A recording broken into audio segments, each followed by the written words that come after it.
Good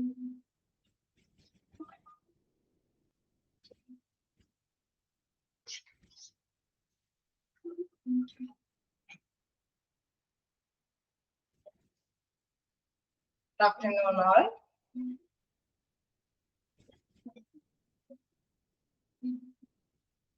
Good afternoon.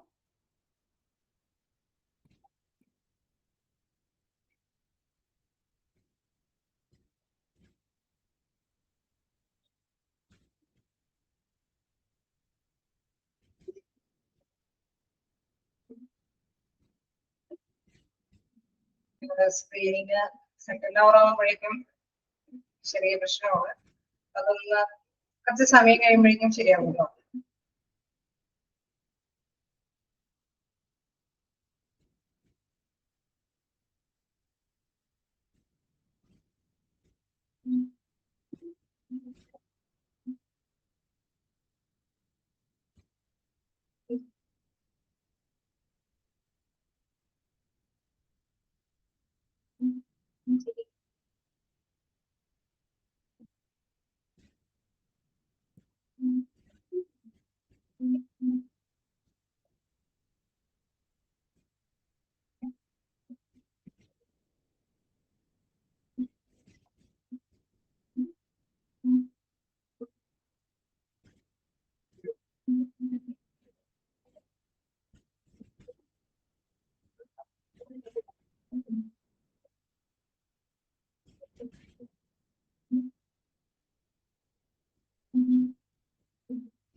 നമ്മുടെ class ചെയ്യാം. Time എടുത്ത്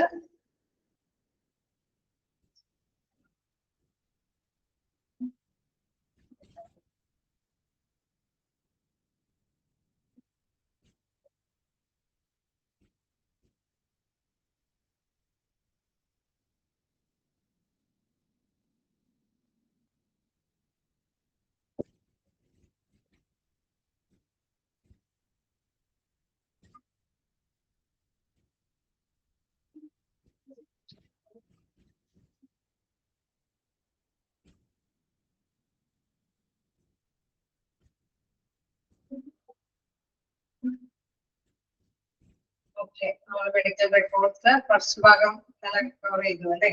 വായിച്ചു നോക്കിയായിരുന്നോ?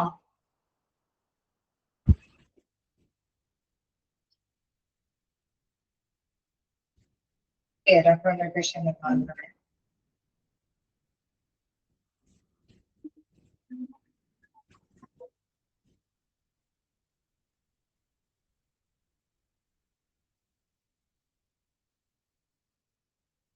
Okay. Referral of a patient അല്ലേ? നമുക്ക് സ്റ്റാർട്ട് ചെയ്യാം.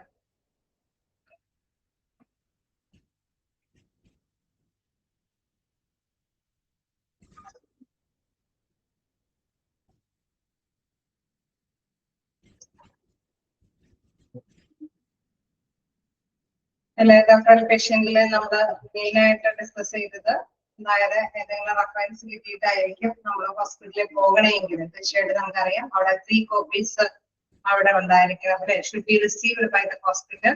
The first 2 copies should be presented to the hospital by the patient, while the 3rd copy should be retained by the referring health center or clinic. ഒരു health സെന്ററിൽ നിന്നോ ക്ലിനിക്കിൽ നിന്നോ നമ്മൾ ഒരു പേഷ്യന്റിനെ മറ്റൊരു ഹോസ്പിറ്റലിലേക്ക് റെഫർ ചെയ്ത് കൊണ്ടുപോകണം അല്ലെ.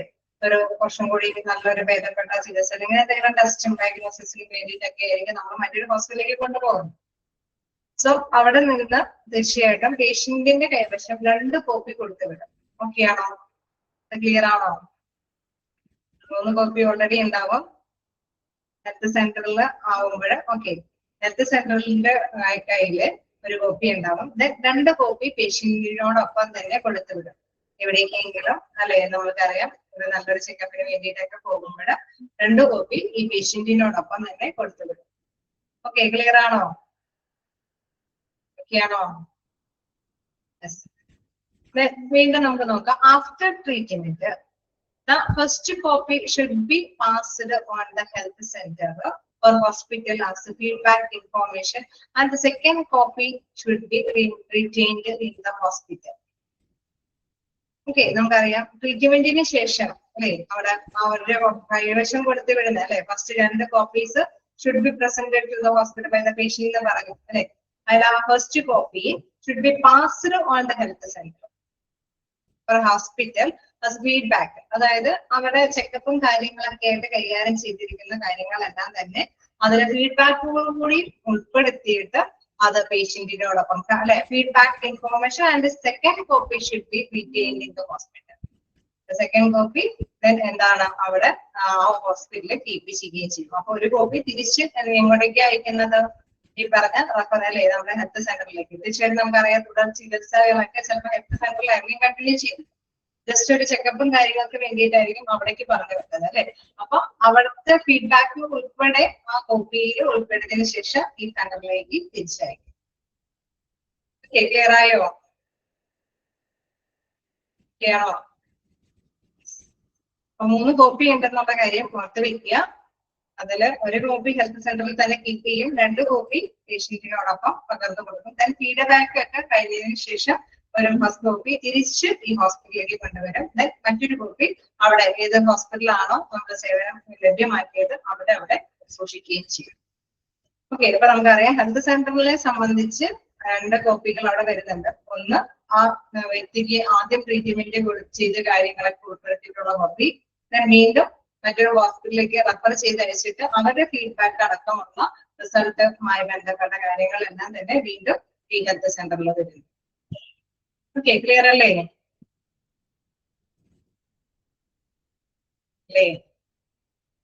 വീണ്ടും ഓക്കെ.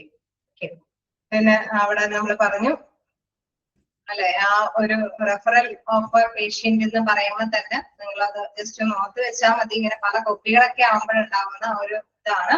അപ്പൊ അത് ജസ്റ്റ് ഒന്ന് വർഷം കൂടി അല്ലെ വ്യക്തമായിട്ട് തന്നെ ജസ്റ്റ് മനസ്സിലാക്കി കഴിഞ്ഞാൽ കുഴപ്പമില്ല. ഫീഡ്ബാക്ക് കൂടി ഉൾപ്പെടുത്തി ഇങ്ങോട്ടേക്ക് തിരിച്ചയക്കുന്നു എന്നുള്ള കാര്യം മാത്രം ഓർത്ത് വെച്ചാൽ മതി. ഓക്കെ അല്ലേ?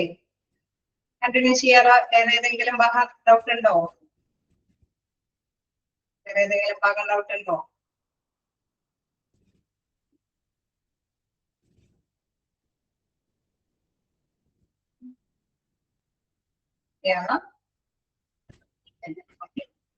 സ്റ്റാർട്ട് ചെയ്യാം.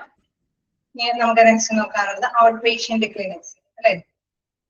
ഔട്ട് പേഷ്യന്റ് ക്ലിനിക്സിൽ നോക്കാം. The name of all out patient clinics, the name of the clinic chiefs in the hospital should be revealed in the main entrance of the outpatient department and in each clinic.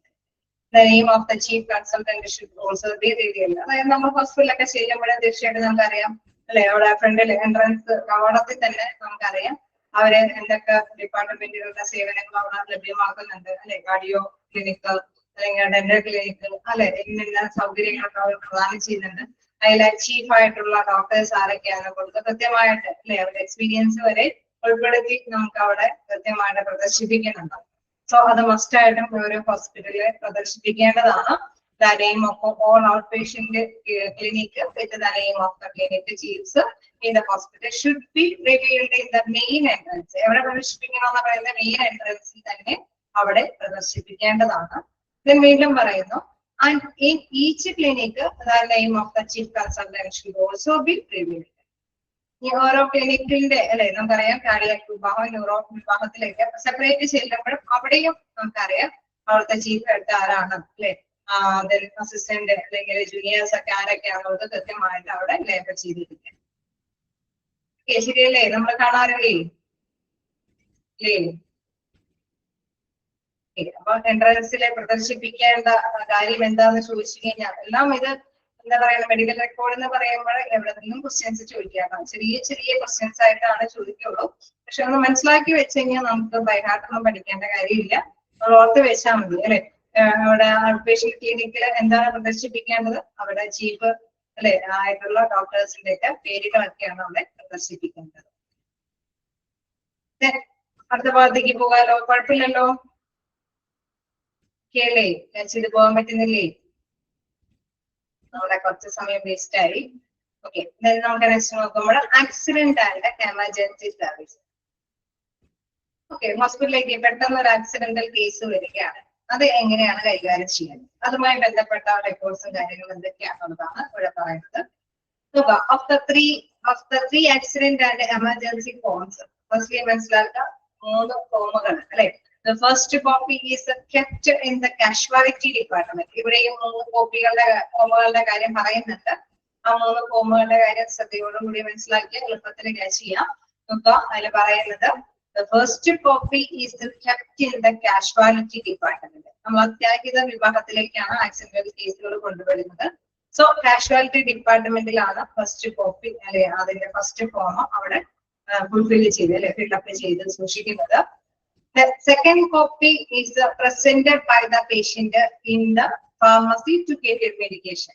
പെട്ടെന്ന് തന്നെ രോഗിക്ക് അല്ലെ medical ആയിട്ടുള്ള സേവനങ്ങൾ ലഭ്യമാക്കേണ്ടത് കൊണ്ട് ഫാർമസിയിൽ പോയി അല്ലെ മെഡിസിനും കാര്യങ്ങളൊക്കെ കളക്ട് ചെയ്യേണ്ടതുണ്ടാവും. സോ മറ്റൊരു ഫോം അല്ലെ ഒരു ഫോം എത്രയും പെട്ടെന്ന് നമുക്ക് മെഡിസിൻസ് ഒക്കെ ലഭ്യമാക്കത്തക്ക വിധത്തില് തീർച്ചയായിട്ടും അതിന്റെ സെക്കൻഡ് കോപ്പി തീർച്ചയായിട്ടും സെക്കൻഡ് ഫോം എവിടേക്ക് കൊടുക്കേണ്ടതായിട്ട് വരുന്നു? ഫാർമസിയിലേക്ക്. ഓക്കെ, അപ്പൊ ഫസ്റ്റ് ഫോം എവിടെയാണ് കീപ്പ് ചെയ്യുന്നത്? കാഷ്വാലിറ്റി ഡിപ്പാർട്ട്മെന്റില്. സെക്കൻഡ് കോപ്പി എന്ന് പറയുന്നത് എവിടേക്ക് പോകുന്നു? ഫാർമസിയിലേക്ക് പോകും.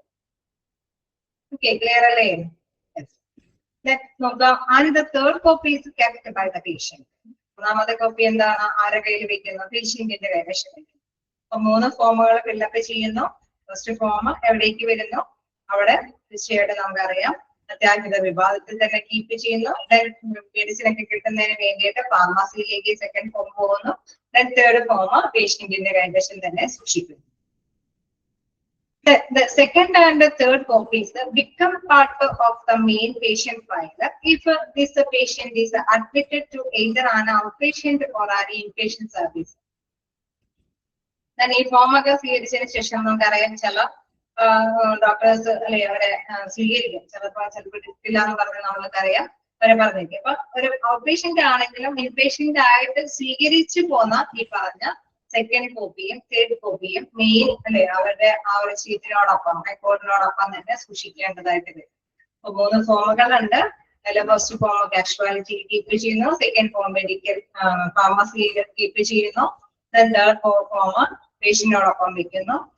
ഈ രോഗി ഔട്ട് പേഷ്യന്റോ ഇൻപേഷ്യന്റോ ആകുന്ന വശം ഇത് മെയിൻ റെക്കോർഡിനോടൊപ്പം തന്നെ കീപ്പ് ചെയ്യേണ്ടതായിട്ട് വരും. The second and the third copies become part of the main patient file if this patient is admitted to either an outpatient or an inpatient service.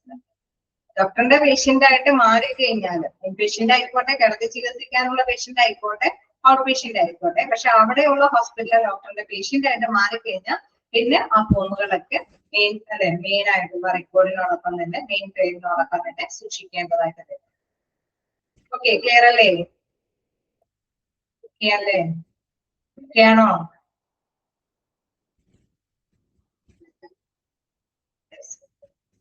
വീണ്ടും നമുക്ക് നോക്കാം. The first copy is retained in the casualty department. Casualty department തന്നെ first form അവിടെ സൂക്ഷിച്ചു വെക്കുകയാണ്. If the patient has an unit record in the hospital and the casualty medical officer wants to inspect the medical record department, should pass on the record to him.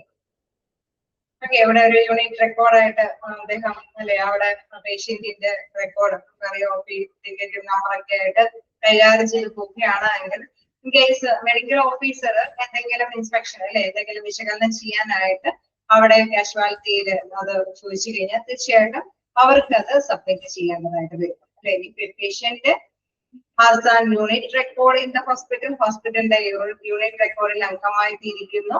Then and the casualty medical officer wants to inspect the medical record department, should pass on the record to him. Then medical officer ആവശ്യപ്പെടുന്ന പക്ഷം എന്തെങ്കിലും വിശകലനം ചെയ്യാനൊക്കെ ആയിട്ട് medical officer ആവശ്യപ്പെടുന്ന പക്ഷം അത് അവർക്ക് അല്ലെ സബ്മിറ്റ് ചെയ്യാൻ പാസ് ചെയ്യേണ്ടതായിട്ട് വരും, അവർക്ക് കൈമാറ്റം ചെയ്യേണ്ടതായിട്ട് വരും. Then all diagnostic investigation report of a casualty patient are affixed to the casualty form. Casualty ഫോമിനോടൊപ്പം തന്നെ അവരുടെ ഇൻവെസ്റ്റിഗേഷൻ എന്തെങ്കിലും റിപ്പോർട്ട്സുകളും കാര്യങ്ങളും അല്ലെ പരിശോധനാ ഫലങ്ങളും കാര്യങ്ങളൊക്കെ തന്നെ ഉൾപ്പെടുത്തേണ്ടതുണ്ടെങ്കിൽ അതെല്ലാം തന്നെ അതിനോടൊപ്പം തന്നെ ചേർത്ത് വെക്കേണ്ടതായിട്ടുണ്ട്. ഓക്കെ, കാഷ്വാലിറ്റി പേഷ്യന്റ് ആയതുകൊണ്ട് തന്നെ കാഷ്വാലിറ്റി ഫോമിനോടൊപ്പം തന്നെ ഫിക്സ് ചെയ്ത് പോകേണ്ടതായിട്ട് വരും. The reports become part of a main patient file if a patient is referred as either an outpatient or an inpatient.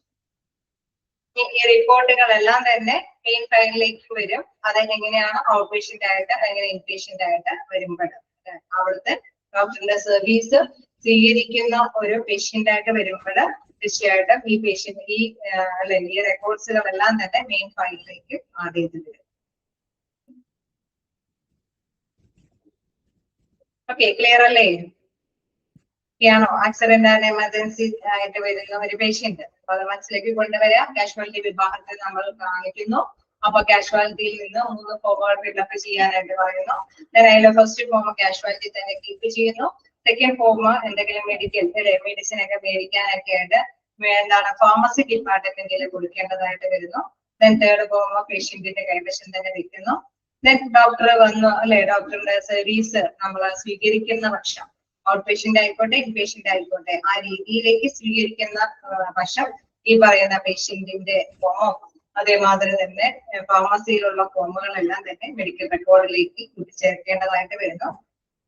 ഏതെങ്കിലും മെഡിക്കൽ ഓഫീസർ കാഷ്വാലിറ്റിയിൽ അദ്ദേഹത്തിന് എന്തെങ്കിലും വിശകലനം ചെയ്യുന്നതിന് വേണ്ടിയിട്ട് ആവശ്യപ്പെട്ട് കഴിഞ്ഞാൽ അദ്ദേഹത്തിന് അത് പാസ് ചെയ്യുന്നു. അതോടൊപ്പം തന്നെ എന്തെങ്കിലും ഇൻവെസ്റ്റിഗേഷൻ റിപ്പോർട്ട്സുകൾ എല്ലാം ഉണ്ടായെങ്കിലൊക്കെ കാഷ്വാലിറ്റിയിലെ പോകുന്നതോടൊപ്പം തന്നെ കീപ്പ് ചെയ്യുന്നു. ദെൻ വീണ്ടും ഈ പറഞ്ഞ മാതിരി ഈ patient out patient or inpatient ആവുന്ന പക്ഷം മെഡിക്കൽ ആയിട്ടുള്ള റിപ്പോർട്ട്സിനോടൊപ്പം തന്നെ ഈ കാര്യങ്ങളെല്ലാം തന്നെ ഉൾപ്പെടുത്തി പോകേണ്ടതായിട്ട് വരുന്നു. ക്ലിയർ അല്ലേ? ആണോ? എത്ര കോപ്പീസുകൾ കൈകാര്യം ചെയ്യേണ്ടതായിട്ട് വരുന്നു? എത്ര ഫോമുകൾ ഫില്ല് ചെയ്യേണ്ടതായിട്ട് വരുന്നു? എത്ര ഫോമുകളാണ് ഫില്ല് ചെയ്യേണ്ടതായിരുന്നു? ഫസ്റ്റ് കോപ്പി എവിടെ കീപ്പ് ചെയ്യേണ്ടതായിട്ട് വരുന്നു? എല്ലാത്തിനും ഒരുപാട് ക്വസ്റ്റ്യൻസ് ഒന്നും ഉദ്ദേശിക്കാനില്ല, എന്നാലും പ്രയറായിട്ട് ചോദിക്കുന്ന ക്വസ്റ്റ്യൻസ് ഇതൊക്കെയാണ്. ഫസ്റ്റ് കോപ്പി ഒക്കെ കാഷ്വാലിറ്റിയിൽ കീപ്പ് ചെയ്യേണ്ടതായിട്ട് വരും അല്ലെ. Diagnostic investigation reports of casualty അല്ലെ, പേഷ്യൻസ് ഒക്കെ എവിടെ ഫിക്സ് ചെയ്ത് വെക്കേണ്ടതായിട്ട് വരുന്നു? കാഷ്വാലിറ്റി ഫോമിനോടൊപ്പം തന്നെ ഫിക്സ് ചെയ്ത് പോകേണ്ടതായിട്ട് വരും. ഓക്കെ, അങ്ങനെ കൊച്ചു കാര്യങ്ങളൊക്കെ ഒന്ന് നോട്ട് ചെയ്ത് പോവാം. ക്ലിയർ അല്ലേ? എന്താണ് ഔട്ട് പേഷ്യന്റ് ക്ലിനിക്കുമായി ബന്ധപ്പെട്ട കാര്യങ്ങൾ നമ്മൾ പറഞ്ഞ എല്ലാം അല്ലെ, ചീപ്പായിട്ടുള്ള വ്യക്തികളെയൊക്കെ അവിടെ കൃത്യമായിട്ട് ലേബൽ ചെയ്യണം എന്നുള്ളതാണ്. ആക്സിഡന്റ് ആൻഡ് എമർജൻസി കാര്യമാണെങ്കിൽ ഫോമുകൾ ഫില്ലപ്പ് ചെയ്യുകയും അറ്റാച്ച് ചെയ്തു പോകുന്ന കാര്യങ്ങളാണ് ഡിസ്കസ് ചെയ്തത്. ഓക്കെ, കണ്ടിന്യൂ ചെയ്യാലോ? ഓക്കെ അല്ലേ? അഡ്മിഷൻ ഓഫീസ് എന്താണ് പറയുന്നത്? Admission office. The admission officer will be in working around the clock and is responsible for the admission of a patient, for the maintenance of the bed occupancy board and for the safekeeping of the patient's property if there is any absence of a patient's relatives. അതായത് നമുക്കറിയാം admission office എപ്പോഴും 24 hours working ആയിട്ടുള്ള office ആയിരിക്കാം അല്ലെ, 24 മണിക്കൂറും around the clock 24 മണിക്കൂറും working ആയിട്ടുള്ള ഒരു ഓഫീസ് ആയിരിക്കണം. ഏത് ഓഫീസ്? Admission office. നമുക്കറിയാം അഡ്മിഷൻ ഓഫീസിന്റെ ഉത്തരവാദിത്തങ്ങൾ എന്തൊക്കെയാണെന്ന് ചോദിച്ചു കഴിഞ്ഞാൽ ഓർത്ത് വെക്കുക. ഫോർ ദ അഡ്മിഷൻ ഓഫ് പേഷ്യൻസിന് അഡ്മിഷൻ എടുക്കുക. Then for maintenance of the bed occupancy board, തീർച്ചയായിട്ടും എത്രത്തോളം ബെഡൊക്കെ ഇവിടെ അവൈലബിൾ ആണ് അല്ലെ. ഒരു പേഷ്യന്റ് വരുമ്പോൾ അവരുടെ അഡ്മിഷൻ എടുക്കുന്നതോടൊപ്പം തന്നെ ഇൻപേഷ്യന്റ് ആണെങ്കിൽ കിടത്താനുള്ള സൗകര്യം ഉണ്ടോ എന്ന് അറിഞ്ഞിരിക്കേണ്ടേ? എന്റെ പേരിലേ അല്ലേ, പേഷ്യന്റ് ആണെങ്കിൽ കിടത്താനുള്ള സൗകര്യം ഉണ്ടാവും എന്ന് അറിഞ്ഞിരിക്കണ്ടേ? വേണം അല്ലെ.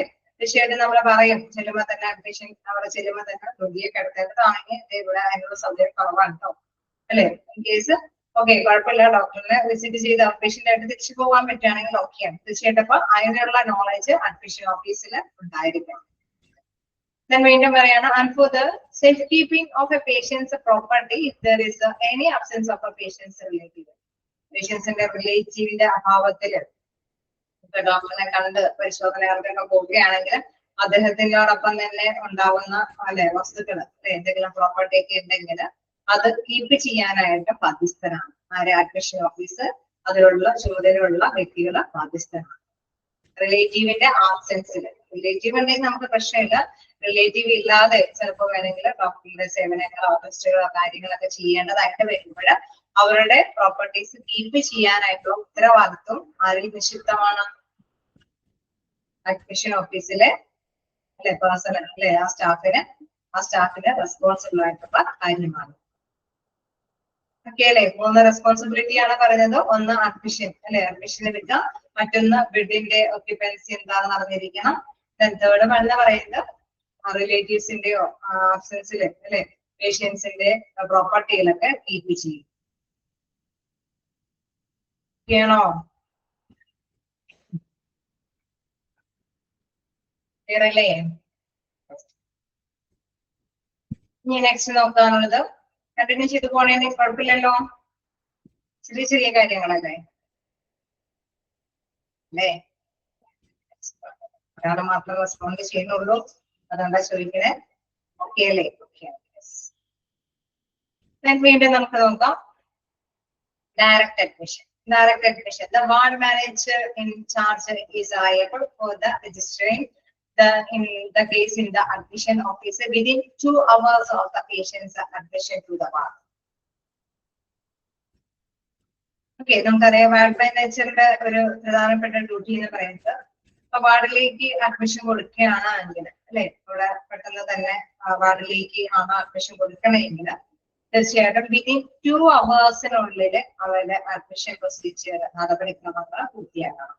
വാർഡ് മാനേജർ ഇൻചാർജ് ലയബിൾ അല്ലെ, അദ്ദേഹം ലയബിൾ ആണ്, ഉത്തരവാദിത്തപ്പെട്ട വ്യക്തിയാണ്. For registering the case in admission officer within 2 hours of the patient's admission to the ward. വാർഡിലേക്ക് അഡ്മിഷൻ ഉള്ള പേഷ്യൻസിന്റെ അഡ്മിഷൻ പ്രൊസീജിയേഴ്സ് എല്ലാം വിതിൻ അല്ലെ ആ അവേഴ്സിനും പ്രാധാന്യമുണ്ട്. 2 മണിക്കൂറിനുള്ളിൽ അഡ്മിഷൻ പ്രൊസീജിയേഴ്സ് ഒക്കെ കൈകാര്യം ചെയ്തു പോകണം. ആരാണ് അതിന് ഇൻചാർജ് ഉള്ള പേഴ്സൺ? Ward manager. നോട്ട് ചെയ്ത് പോവുക. The ward manager in charge liable, അദ്ദേഹത്തിന്റെ ഉത്തരവാദിത്തമാണ് അഡ്മിഷൻ എടുക്കുക. ആർക്കാണ്? നമ്മുടെ വാർഡിലേക്ക് അഡ്മിഷൻ ഉള്ള പേഷ്യൻസിന്റെ. എത്ര ടൈമിനുള്ളിൽ? 2 hours-നുള്ളിൽ. ണോ? അപ്പൊ വാർഡിലെ അഡ്മിഷൻ ഓർത്ത് വെക്കുക. ആരായിരിക്കും? വാർഡ് മാനേജർ, ഇൻചാർജ് ഉള്ള പേഴ്സൺ. ഓക്കെ അല്ലേ? ണോ? ചെറിയ ചെറിയ കാര്യങ്ങളുള്ളൂ കേട്ടോ നമ്മള്, പക്ഷെ അങ്ങനെ കുറച്ച് കാര്യങ്ങൾ മനസ്സിലാക്കി പോകാനുണ്ട്, അതായത് ഓർത്ത് വെച്ച് പോകാനുണ്ട്. ഓക്കെ, നമുക്കപ്പോ അടുത്ത ഭാഗത്തേക്ക് പോകാം.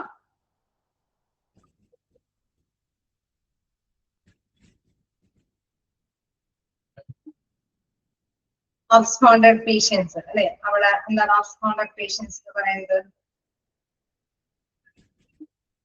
എന്തെങ്കിലും പൊളിച്ചോട്ടൊക്കെ നടത്തി പോയാൽ അല്ലെ, നമ്മൾ അഡ്മിഷൻ എടുത്ത് പേഷ്യന്റിനെ ഒക്കെ ആക്കി വെച്ചുകൊണ്ടിരിക്കാതെ അവര് അല്ലെ ഹോസ്പിറ്റലിൽ നിന്ന് എങ്ങനെയെങ്കിലും ആരും അറിയാതെ കുടിച്ചോടി പോകുന്ന ഒരവസ്ഥയൊക്കെ ഉണ്ടെങ്കിൽ തീർച്ചയായിട്ടും നമുക്കറിയാം അതൊരു ലീഗലായിട്ടുള്ള കാര്യമൊക്കെ ആയിട്ട് വരും അല്ലെ, ഒരു നിയമപരമായിട്ടുള്ള ഒരു ഇഷ്യൂ ആയിട്ട് വരാനായിട്ടുള്ള സാധ്യതയുണ്ട്. സോ അബ്സ്കോണ്ടഡ് പേഷ്യൻസുമായി ബന്ധപ്പെട്ട് വരുമ്പോൾ എന്തൊക്കെ കാര്യങ്ങളാണ് കൈകാര്യം ചെയ്ത് വെക്കേണ്ടത്? Information about absconded patients who ran away must be recorded in the patient's file with the detail regarding the date and the time and the patient was found to be missing from the ward. Okay, ആ വാർഡിൽ നിന്ന് ഏത് ടൈമിലെ ഏത് ദിവസത്തിലാണ് ഈ patient missing ആയി പോയിരിക്കുന്നത് അത് must ആയിട്ട് അല്ലെ കൃത്യമായിട്ട് എഴുതി സൂക്ഷിക്കേണ്ടതാണ്.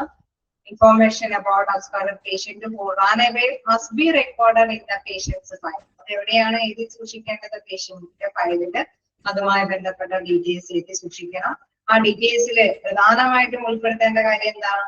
ഏത് ഡേറ്റിലാണ്, ഏത് സമയത്താണ് ഈ പേഷ്യന്റ് മിസ്സിംഗ് ആയേക്കണേ എന്നുള്ള കാര്യം. Okay, the treating physician must note and sign the record properly. അല്ലെ, എല്ലാ രേഖകളും അതായത് എല്ലാം കൃത്യമായിട്ട് തന്നെ എഴുതിയിരിക്കണം. ആരാണ് അതിന് പ്രധാനമായിട്ട് റെസ്പോൺസിബിൾ ആയിട്ടുള്ള പേഴ്സൺ? Treating physician. അദ്ദേഹത്തിനെ ആ ഒരു പേഷ്യന്റിനെ ട്രീറ്റ് ചെയ്യുന്ന ഡോക്ടർ കൃത്യമായിട്ട് തന്നെ കാര്യങ്ങളെല്ലാം എഴുതി സൈൻ ഇട്ട് സൂക്ഷിക്കേണ്ടതാണ് അല്ലെ. എന്റെ പേഷ്യന്റ് ഇന്ന ടൈമില് ഇവിടെ നിന്ന് മിസ്സിംഗ് ആയിരിക്കുന്നു അല്ലെ, അത് കൃത്യമായിട്ട് എഴുതി അദ്ദേഹത്തിന്റെ ഡോക്ടറിന്റെ സൈനോട് കൂടി തന്നെ ആ റിപ്പോർട്ട് അത് സൂക്ഷിക്കേണ്ടതാണ്. The matter to be conveyed to the police. ഇങ്ങനെയുള്ള സംഭവം ആരോടും പറയാതിരിക്കാൻ പറ്റുമോ? ഹോസ്പിറ്റലിലെ ഒരു പേഷ്യന്റ് ചൊറി പോയെങ്കിൽ അത് പറയാതിരിക്കാൻ പറ്റുമോ? ആരെ ഇൻഫോം ചെയ്യേണ്ടതായിട്ട് വരും? ആരെ ഇൻഫോം ചെയ്യേണ്ടതായിട്ട് വരുന്നത്? പോലീസിനെ അറിയിക്കണം അല്ലെ.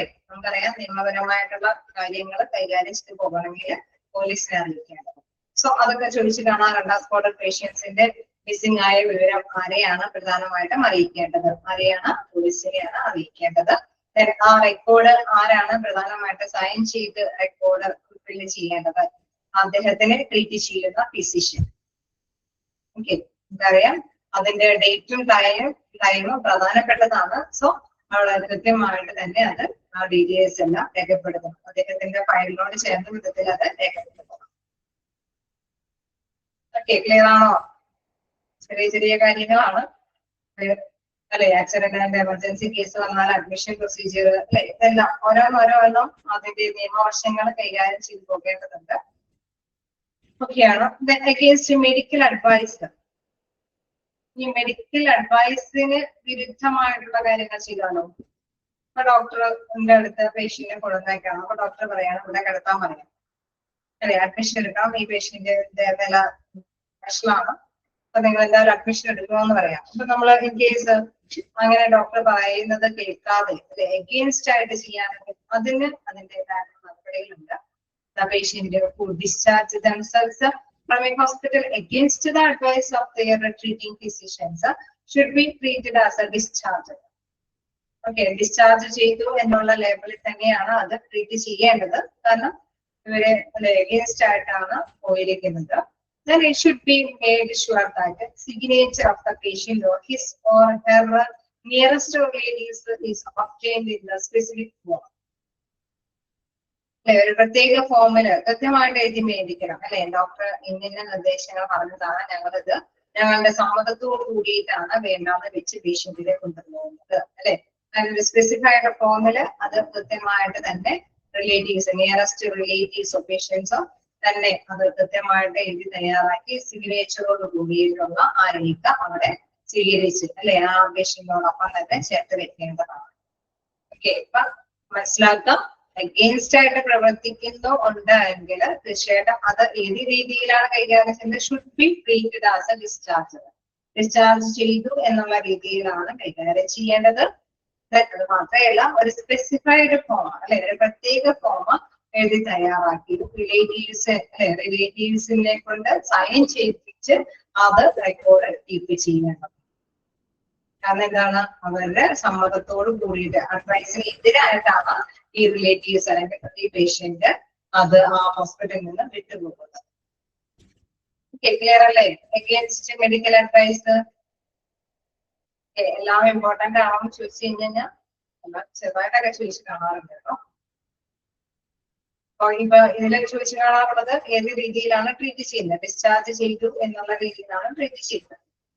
ആരെ കൊണ്ടാണ് ഫോമില് സൈൻ ചെയ്യിപ്പിക്കുന്നത്? റിലേറ്റീവ്സ് അല്ലെങ്കിൽ പേഷ്യന്റിനെ കൊണ്ടാണ് സ്പെസിഫിക് ഫോമില് അവിടെ സൈൻ ചെയ്ത് മേടിക്കുന്നത്. ഇനി നെക്സ്റ്റ് നോക്കുകയാണെങ്കിൽ ഡിക്ലറേഷൻ ബൈ ദ പേഷ്യന്റ്. ഇതാണ് ഡിക്ലറേഷൻ ബൈ ദ പേഷ്യന്റ് എന്ന് പറയുന്നത്. നോക്കാം അല്ലെ പേഷ്യന്റിന്റെ എന്തെങ്കിലും സമ്മതപത്രം കാര്യങ്ങളാണ് ഇവിടെ പറയുന്നത്. Any patient who wants to make a statement before അദ്ദേഹത്തിന്റെ അല്ലെ ഏതെങ്കിലും ഒരു പേഷ്യന്റ് അദ്ദേഹത്തിന്റെ മരണത്തിന് മുമ്പ് ഒരു സ്റ്റേറ്റ്മെന്റ് തയ്യാറാക്കണമെന്ന് ആവശ്യപ്പെട്ടാൽ അല്ലെ എന്തെങ്കിലും ഒരു രേഖ തയ്യാറാക്കണമെന്ന് ആവശ്യപ്പെട്ടാൽ such statements should be recorded in the patient's file in the presence of a magistrate. In the absence of a magistrate നമുക്ക് നോക്കാം പ്രസൻസ് ഓഫ് മജിസ്ട്രേറ്റിന്റെ അല്ലെ നമുക്കറിയാം കോടതിയുമായി ബന്ധപ്പെട്ട കേസുകൾ അല്ലെ ലീഗൽ ആയിട്ടുള്ള കാര്യങ്ങളൊക്കെ ആയതുകൊണ്ട് തന്നെ വക്കീലിന്റെ സാന്നിധ്യത്തിലാണ് ഈ ഒരു റെക്കോർഡ് അല്ലെ ഈ ഒരു സ്റ്റേറ്റ്മെന്റ് അവിടെ തയ്യാറാക്കി പേഷ്യന്റിന്റെ ഫയലിനോടൊപ്പം തന്നെ സൂക്ഷിക്കേണ്ടത്. എന്താ absence of magistrate absence of ഇപ്പൊ കേസ് ഇതിന് പറയാൻ കാരണം മരിക്കുന്നതിന് മുമ്പ് അല്ലെ അവരുടെ എന്തെങ്കിലും സ്വത്തും കാര്യങ്ങളൊക്കെ വിധിച്ചാൽ എന്റെ മകനെ ഏൽപ്പിച്ചു കൊടുക്കണം, എന്റെ മക്കൾക്ക് ഏൽപ്പിച്ചു കൊടുക്കണം എന്നൊക്കെ ഉള്ള ഒരു ആഗ്രഹങ്ങള് ഈ പറഞ്ഞ പേഷ്യന്റ് ചിലപ്പോ പേഷ്യന്റിനോടൊപ്പം ആരും ഇല്ല എങ്കിൽ പേഷ്യന്റ് ചിലപ്പോ ഡോക്ടറോടായിരിക്കും അങ്ങനെ ഒരു ആഗ്രഹം പറയുന്നത്. ഓക്കെ, അപ്പൊ അങ്ങനെയുള്ള ഒരു ആഗ്രഹം കേൾക്കേണ്ട അല്ലെ ഒരു മര്യാദ ഒരു മാനുഷിക പരിഗണന ആ ഡോക്ടറെ പേഷ്യന്റിനോട് കാണിക്കേണ്ടതാണ്. സോ അങ്ങനെയുള്ള അവസരങ്ങളിൽ ഈ പറഞ്ഞ മാതിരി ഒരു സ്റ്റേറ്റ്മെന്റ് തയ്യാറാക്കണമെങ്കിൽ തീർച്ചയായിട്ടും നമുക്കറിയാം മജിസ്ട്രേറ്റിന്റെ പ്രസൻസിലാണ് തയ്യാറാക്കേണ്ടത്. നാച്ചുറലി നമുക്ക് വലിയ കുഴപ്പമില്ലാത്ത രോഗിയൊക്കെ ആണെങ്കിൽ നമുക്കറിയാം അല്ലെ അത് അങ്ങനെയൊക്കെ തയ്യാറാക്കാൻ പറ്റും. പക്ഷെ പെട്ടെന്ന് സീരിയസ് ആയിട്ടുള്ള കേസുകളൊക്കെ ആകുമ്പോഴായിരിക്കും ഈ രോഗികൾ ഇങ്ങനെയൊക്കെ ആവശ്യപ്പെടുന്നത് എങ്കിൽ തീർച്ചയായിട്ടും പെട്ടെന്ന് തന്നെ ചിലപ്പോൾ മജിസ്ട്രേഷനെ നമുക്ക് കണ്ടുപിടിച്ച് അവിടെ അവൈലബിൾ ആക്കാൻ പറ്റിയെന്ന് വരില്ല അല്ലേ? അങ്ങനെയുള്ള സാധ്യതയില്ലേ? അങ്ങനെയുള്ള ചാൻസ് വരാൻ സാധ്യതയില്ലേ? അല്ലെ സാധാരണയായിട്ട് നമുക്കറിയാം മരണത്തിന് മുൻപുള്ള അല്ലെ ആ സ്റ്റേറ്റ്മെന്റ് ഒക്കെ തയ്യാറാക്കുമ്പോൾ അത്രയും അങ്ങനത്തെ സ്റ്റേജ് ആകുമ്പോഴാണ് അവരത് ആഗ്രഹിക്കുന്നത്. സോ അങ്ങനെയുള്ള കണ്ടീഷൻ ആണ് ആണെങ്കിൽ നോക്കാം in the absence of a magistrate the declaration can be recorded in the presence of a three person that include the treating physician, the nurse and the hospital administrator or his representative. Administrator role ഉണ്ട് ഇവിടെ. എന്താ പറയുന്നത് അങ്ങനത്തെ സമയങ്ങളിൽ അല്ലെ അങ്ങനത്തെ പ്രസൻസിലാണ് എങ്കിൽ അദ്ദേഹത്തിനെ ട്രീറ്റ് ചെയ്യുന്ന ഡോക്ടർ അതോടൊപ്പം തന്നെ നേഴ്സ് ഹോസ്പിറ്റലിലെ ഭരണാധികാരി അല്ലെ എന്നുള്ള രീതിയിൽ അഡ്മിനിസ്ട്രേറ്റീവ് പൊസിഷനിലുള്ള പേഴ്സൺ അല്ലെങ്കിൽ അദ്ദേഹത്തിനെ റെപ്രസെന്റ് ചെയ്തിട്ട് ആരെങ്കിലും അവിടെ പ്രസന്റ് ആയിരിക്കും. അപ്പൊ 3 പേഴ്സൺസിന്റെ കാര്യം പറയുന്നുണ്ട്. എങ്ങനെയാണെങ്കിലും മജിസ്ട്രേറ്റ് ഇല്ലാത്ത പക്ഷം ഈ ഡിക്ലറേഷൻ അല്ലെ ഒരു സമ്മതപത്രം എന്തെങ്കിലും തയ്യാറാക്കേണ്ടതായിട്ട് വരികയാണ് എങ്കിൽ 3 പേഴ്സൺസ് അവിടെ പ്രസന്റ് ഉണ്ടായിരിക്കണം. ഫസ്റ്റ് പറയുന്നത് ആരാണ്? Treating physician, then second one nurse, then third one എന്ന് പറയുന്നത് hospital administrator or his representative. Okay, ഇത് എന്താണ് അതിനൊരു പ്രത്യേകമായിട്ടുള്ള പരിഗണന വരുന്നത്? Any patient who wants to make a statement before his death, അല്ലെ മരണത്തിന് തൊട്ട് മുമ്പൊക്കെ എന്തെങ്കിലും സമ്മതപത്രം തയ്യാറാക്കണമെന്ന് ആഗ്രഹിച്ചാലാണ് ഇങ്ങനത്തെ നടപടികളിലേക്ക് എത്തിപ്പെടുന്നത്. ഓക്കെ, അപ്പൊ ഡിക്ലറേഷൻ അതൊരു റൂൾസ് ആൻഡ് റെഗുലേഷൻ ഫോളോ ചെയ്ത് പോകുന്നതാണ്. അപ്പൊ മെഡിക്കൽ റെക്കോർഡിൽ ഇതൊക്കെ തീർച്ചയായിട്ടും നമുക്കറിയാം, ഇതൊക്കെ ഉൾപ്പെടുത്തി അല്ലെ നിയമവശമായിട്ടുള്ള പരിഗണനയ്ക്ക് ഇതിനൊക്കെ ലഭ്യമാണ്. ഓക്കെ, അപ്പൊ ഇതുവരേക്കും ഒക്കെയാണോ? കുറച്ച് പോയിന്റ്സുകൾ നമ്മൾ ഡിസ്കസ് ചെയ്തു. ഓരോന്നും ചെറിയ ചെറിയ പോയിന്റ്സ് ആണെങ്കിലും ഓരോ പെർട്ടിക്കുലർ സിറ്റുവേഷനുമായിട്ട് ബേസ് ചെയ്തിട്ടുള്ള കാര്യങ്ങളാണ്. ഓക്കെ, ക്ലിയർ അല്ലേ?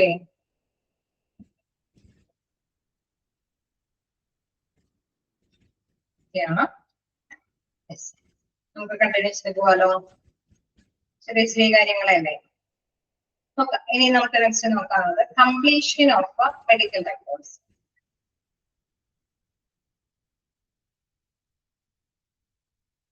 ഓക്കെ, കംപ്ലീഷൻ അല്ലേ, അത് പൂർണ്ണമാക്കുക, മെഡിക്കൽ റെക്കോർഡ് പൂർണ്ണമാക്കുകയാണ്.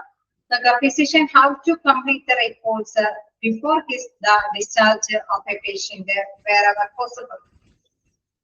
ഓക്കെ, ഡിസ്ചാർജ് ചെയ്യാനായിട്ട് സാധ്യമായിട്ടുള്ള കാര്യങ്ങളൊക്കെ ഉണ്ടെങ്കിൽ തീർച്ചയായിട്ടും അവരുടെ രീതി അനുസരിച്ചിട്ട് തന്നെ ഫിസിഷ്യൻ ഈ അല്ലെ കംപ്ലീറ്റ് ആയിട്ട് റെക്കോർഡ്സ് ഒക്കെ അത് തയ്യാറാക്കും.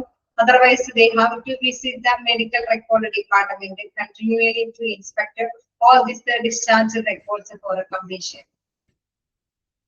തീർച്ചയായിട്ടും അത് കംപ്ലീറ്റ് ചെയ്ത് പോകേണ്ടതാണ് അല്ലെ. നമ്മളിപ്പോ ഡിസ്ചാർജ് ചെയ്യുന്നതിന് മുമ്പ് നഴ്സുമാര് കംപ്ലീറ്റ് അവരുടേതായിട്ടുള്ള കാര്യങ്ങളൊക്കെ കൃത്യമായിട്ട് രേഖപ്പെടുത്തി അവരുടെ സിഗ്നേച്ചറോട് കൂടിയിട്ടുള്ള റിപ്പോർട്ട് ഉണ്ടാവും. ഡോക്ടേഴ്സ് ആണെങ്കിലും അങ്ങനെ ഉണ്ടാവും അല്ലെ.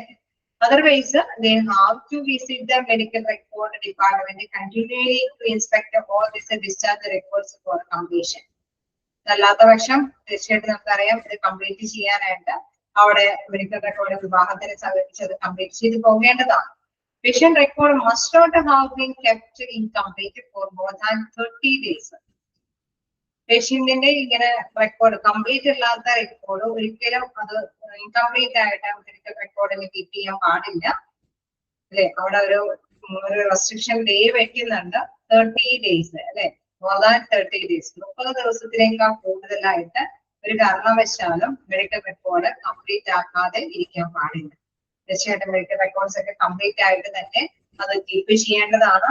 ഫിസിഷ്യനാണ് അത് കംപ്ലീറ്റ് ആയിട്ട് മെഡിക്കൽ റെക്കോർഡുകളൊക്കെ കംപ്ലീഷൻ വരുത്തേണ്ടത്. വിതിൻ 30 ഡേയ്സിനുള്ളില് മെഡിക്കൽ റെക്കോർഡുകളൊക്കെ കംപ്ലീറ്റ് ചെയ്ത് പോകണം. ആ ഡേയ്സ് ഒരു പ്രധാനപ്പെട്ടതാണ്. Patient records must have been kept incomplete for more than days, 30 days. Incomplete ആയിട്ട് 30 ദിവസത്തേക്ക് കൂടുതലിരിക്കാൻ പാടില്ല. ഓക്കെ, അത് നിയമപരമായിട്ടുള്ള വശമാണ്. സോ കംപ്ലീഷൻ ഓഫ് മെഡിക്കൽ റെക്കോർഡ്സിൽ ആ പോയിന്റ് ഒന്ന് നോട്ട് ചെയ്ത് പോവാം. Recording of medical records. Okay, നമുക്കറിയാം നമ്മൾ അല്ലെ നമ്മൾക്കൊക്കെ ടിക്കറ്റ് OP കാർഡ് എന്നൊക്കെ പറയുമ്പോൾ അവിടെ ആൽഫബറ്റിക്കും അല്ലെ ന്യൂമറിക് ആയിട്ടുള്ള നമ്പറുകളൊക്കെ വെച്ച കോഡിംഗ് കൂടിയിട്ടാണ് കിട്ടുന്നത്.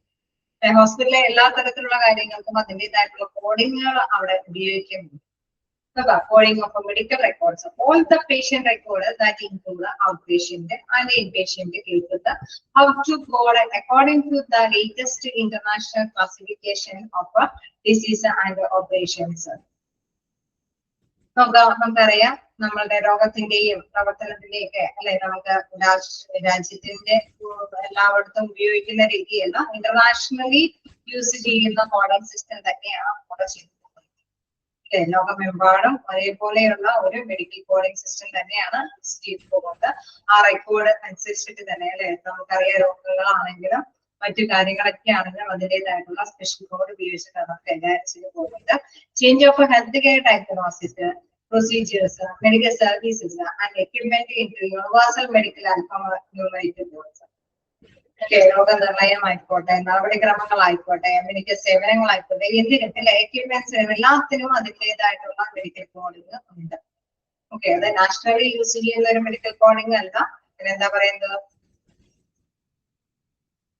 അത് ഏത് നാഷണലി മാത്രം യൂസ് ചെയ്യുന്ന മെഡിക്കൽ കോഡാണോ? ആണോ? അല്ല, ജസ്റ്റ് ഇന്റർനാഷണലി യൂസ് ചെയ്യുന്നത് കൂടിയാണ് അല്ലെ. നാഷണലി മാത്രമല്ല, ഇന്റർനാഷണലി യൂസ് ചെയ്യുന്ന ഒരു രീതിയാണ് ഫോളോ ചെയ്യുന്നത്. മനസ്സിലാക്കാനുള്ളൂ. കോഡിംഗ് എന്ന് പറയുമ്പോൾ ഓർത്ത് വെക്കാം, നാഷണലി മാത്രമല്ല ഇന്റർനാഷണലി യൂസ് ചെയ്ത് പോകുന്ന കോഡിംഗ് സിസ്റ്റം തന്നെയാണ് ഹോസ്പിറ്റലിൽ ഫോളോ ചെയ്ത് പോകുന്നത്. എല്ലാത്തിനും അതിൻ്റെതായിട്ടുള്ള കോഡിംഗ് ഉണ്ട് അല്ലെ. എന്തിനായിക്കോട്ടെ, നടപടിക്രമത്തിലായിക്കോട്ടെ, മെഡിക്കൽ സേവനങ്ങൾ അല്ലെ, എല്ലാത്തരം അതിൻ്റെതായിട്ടുള്ള കോഡിംഗ് കൈകാര്യം ചെയ്തു. ഓക്കെ അല്ലേ? വേറല്ലേ വായിച്ചു നോക്കാൻ എടുത്തത് ഏതെങ്കിലും ഭാഗത്തൊക്കെ അല്ലെ വ്യക്തമാവാത്തതുണ്ടെങ്കിൽ ചോദിച്ചു പോകാട്ടോ. ജസ്റ്റ് വായിച്ചു നോക്കാം.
ഓക്കെയാണ്.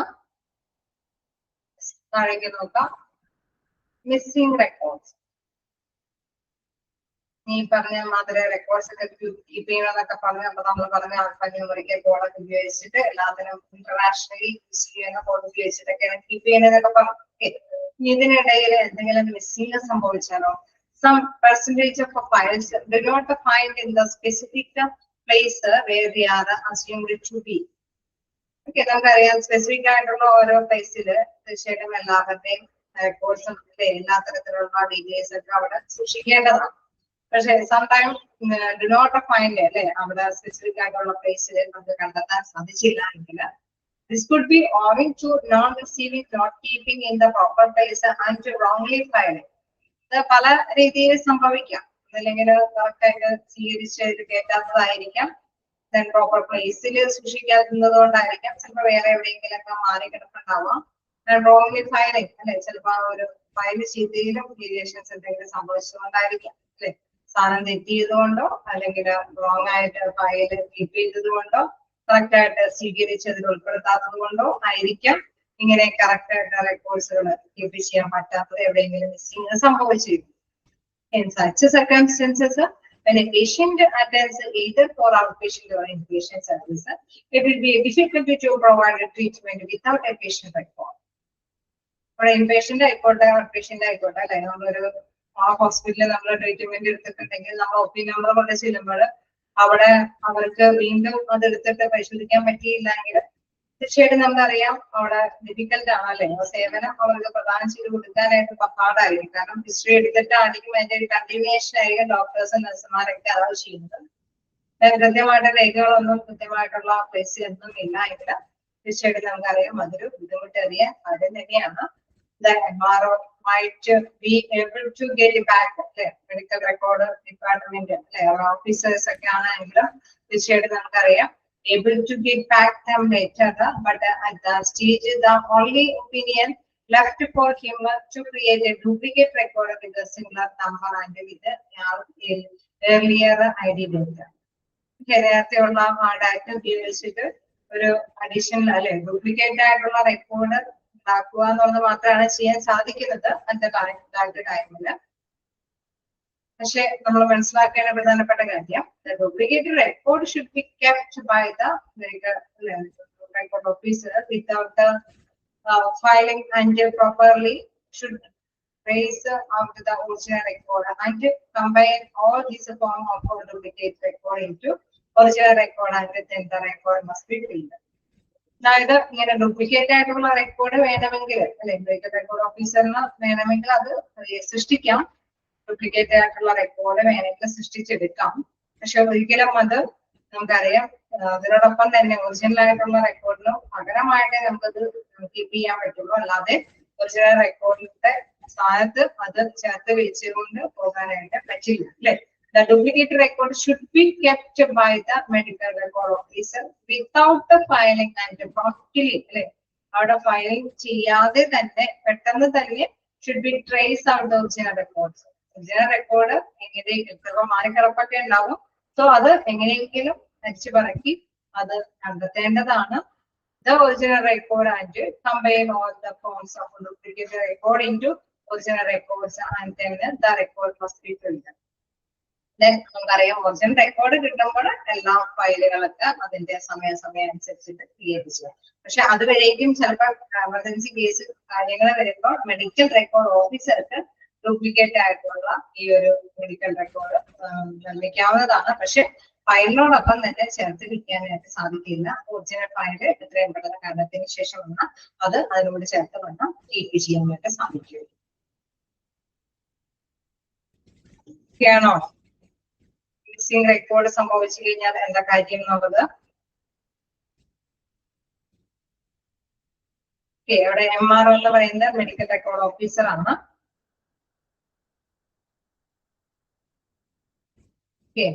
ഏതാണോ അയച്ചു നോക്കാം.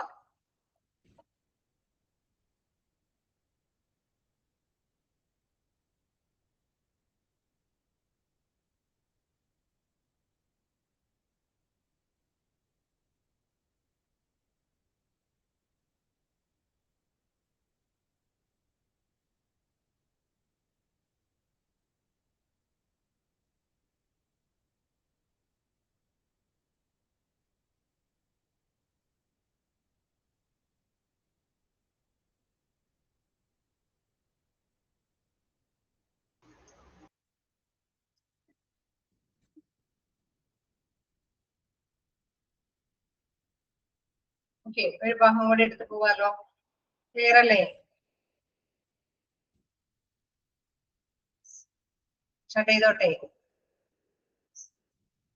ഇനി നമുക്ക് നെക്സ്റ്റ് നോക്കാനുള്ളത് patient having multiple records. Multiple റെക്കോർഡ്സിന് നോക്കുകയാണെങ്കിൽ generally each patient should have one record and one number. Due to improper system or carelessness of the medical record department staff, the patient may have more than one record. ശരിക്കും പറഞ്ഞാൽ ഒരു പേഷ്യന്റിന് ഒരു റെക്കോർഡേ പാടുള്ളൂ അല്ലെ. In case ഏതെങ്കിലും medical report അല്ലെ record ഡിപ്പാർട്ട്മെന്റിലെ സ്റ്റാഫിന്റെ കേരളത്തിന്റെ ശാസ്ത്രം കൊണ്ടൊക്കെ ഇംപ്രോപ്പർ സിസ്റ്റം ഫോളോ ചെയ്യുന്നത് കൊണ്ടൊക്കെ ചിലപ്പോൾ ഒന്നിലധികം റെക്കോർഡുകൾ വരാൻ സാധ്യതയുണ്ട്. In that circumstance, it becomes compulsory to retain one record by cancelling others. അങ്ങനെ വരികയാണെങ്കിൽ തീർച്ചയായിട്ടും നമുക്കറിയാം ഒരു റെക്കോർഡെ നിലനിർത്താൻ പാടുള്ളൂ, മറ്റുള്ളവ ക്യാൻസൽ ചെയ്ത് കളയേണ്ടതാണ്.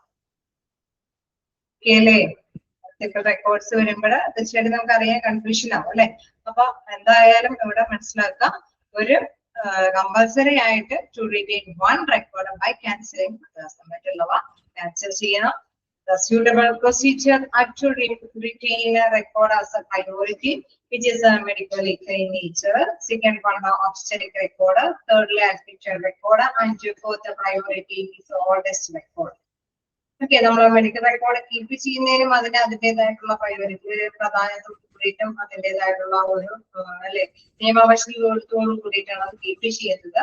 അതിന്റെ പ്രൊസീജിയർ പ്രകാരം record as a priority ഏറ്റവും മുൻഗണന കൊടുക്കുന്നത് എന്തിനാണ്? Medico legal nature. ഈ വ്യക്തി എന്തെങ്കിലും അല്ലെ കേസുമായി ബന്ധപ്പെട്ട സൂയിസൈഡോ അത്യാഹിത വിഭാഗത്തിലേക്കൊക്കെ അല്ലെ ഏതെങ്കിലും രീതിയിലൊക്കെ വന്നു കയറിയ ഒരു പേഷ്യന്റ് ആണ് എന്നത് മെഡിക്കോ ലീഗൽ കേസ് അല്ലെ എന്തെങ്കിലും നിയമവശങ്ങൾ കേസുകളിലൊക്കെ എന്തെങ്കിലും രീതിയിലൊക്കെ അല്ലെ പിടിച്ചുപറി നമ്മള് പഠിച്ചു അല്ലേ ചാപ്റ്റർ ഇതിക്ക് മുമ്പാന്ന് നമ്മൾ പഠിക്കാനുള്ളത് ചാപ്റ്റർ എടുത്തോ എത്തിക്കൽ ആൻഡ് ലീഗൽ അല്ലെ എത്തിക്കൽ ആൻഡ് ലീഗൽ ഇഷ്യൂസ് എടുത്തിട്ടില്ലല്ലോ എടുത്തോ ഇല്ല അല്ലെ അപ്പൊ ഓക്കെയാണ് അതില് നിങ്ങൾ കൃത്യമായിട്ട് പഠിക്കുന്നുണ്ട് ഏതൊക്കെ തരത്തിലുള്ള കേസുകളാണ് മെഡിക്കൽ ലീഗൽ കേസസ് എന്നുള്ളത് അപ്പൊ അതില് കൃത്യമായിട്ട് പറയുന്നുണ്ട് മെഡിക്കൽ ലീഗൽ കേസസ് ഇങ്ങനെ ഇന്ന പേഷ്യൻസ് ഒക്കെ മെഡിക്കൽ ലീഗൽ കേസിൽ ഉൾപ്പെടുന്ന പേഷ്യൻസ് സോ അങ്ങനെയുള്ള പേഷ്യൻസിനാണ് ആദ്യം അല്ലെ അതുമായി ബന്ധപ്പെട്ട റെക്കോർഡ്സ് ആണ് ആദ്യം തന്നെ കീപ്പ് ചെയ്യേണ്ടത് സെക്കൻഡ് വൺ ഒബ്സ്റ്ററിക് റെക്കോർഡ്സ് അല്ലെ അവരുടെ ഡെലിവറിയും പ്രസവ ചികിത്സയുമായി ബന്ധപ്പെട്ട് വരുന്ന കാര്യങ്ങളൊക്കെ ഉണ്ടെങ്കിൽ അതുമായി ബന്ധപ്പെട്ട റെക്കോർഡ്സ് കീപ്പ് ചെയ്യണം then thirdly admitted record and fourth sorry this is a medical legal case nature second one obstetric record then thirdly admitted records okay നമുക്കറിയാം ഏതെങ്കിലും കേസിൽ ഇൻപേഷ്യന്റ് ആയിട്ട് അഡ്മിറ്റ് ചെയ്തിട്ടുണ്ടെങ്കിൽ അത്തരത്തിലുള്ള റെക്കോർഡ്സ് കീപ്പ് ചെയ്യണം and fourth priority is oldest record നേരത്തെ പണ്ട് കാലത്തൊക്കെ കണ്ടുപോയ എന്തെങ്കിലും റെക്കോർഡ്സുകളൊക്കെ ഉണ്ടെങ്കിൽ അല്ലെ വർഷങ്ങൾക്ക് മുമ്പ് കണ്ടുപോയതിനു ശേഷമാണ് ഈ രോഗി വീണ്ടും വന്നിരിക്കുന്നതെങ്കിൽ ഇന്ന കേസുകൾക്ക് പ്രയോറിറ്റി കൊടുത്തതിന് ശേഷം അഡ്മിഷനും കാര്യങ്ങളൊക്കെ കൊടുത്തതിന് ശേഷം ഈ പറഞ്ഞ ഓൾഡസ്റ്റ് റെക്കോർഡ് കീപ്പ് ചെയ്യാം The remaining record must be cancelled and given a cross reference number and bring all documents that include the investigation into the reaching record. Okay, നമുക്കറിയാം മൾട്ടിപ്പിൾ റെക്കോർഡ്സ് ആണ് എങ്കിൽ തീർച്ചയായിട്ടും ഇങ്ങനെയൊക്കെ കീപ്പ് ചെയ്തതിനു ശേഷം മറ്റ് റെക്കോർഡ്സുകളൊക്കെ cancel ചെയ്യാം അല്ലെ അവിടെ ക്രോസ് റെഫറൻസ് നമ്പർ ക്രിയേറ്റ് ചെയ്തിട്ട് ഇതെല്ലാം ക്യാൻസൽ ചെയ്യാനായിട്ട് ശ്രമിക്കും ഓക്കെ അതായത് നമുക്കറിയാം ഒന്നിലധികം റെക്കോർഡ്സുകൾ ഇവിടെ കീപ്പ് ചെയ്യേണ്ട ആവശ്യകത വരും സോ അതൊരു മറ്റ് റെക്കോർഡായിട്ട് കീപ്പ് ചെയ്യേണ്ട രീതി അതിലെ പ്രയോറിറ്റി എങ്ങനെ കൊടുക്കണേ എന്നുള്ള കാര്യം കൂടെ കാണിച്ചിട്ടുണ്ട് അതൊന്ന് നോട്ട് ചെയ്ത് പോവാം ഓക്കെയാണോ ക്ലിയറാണോ വായിച്ചിട്ട് വരാൻ തന്നെ ശ്രമിക്കാം ഇതിന്റെ കണ്ടിന്യൂഷൻ നമുക്ക് നെക്സ്റ്റ് ക്ലാസ്സിൽ താങ്ക് യു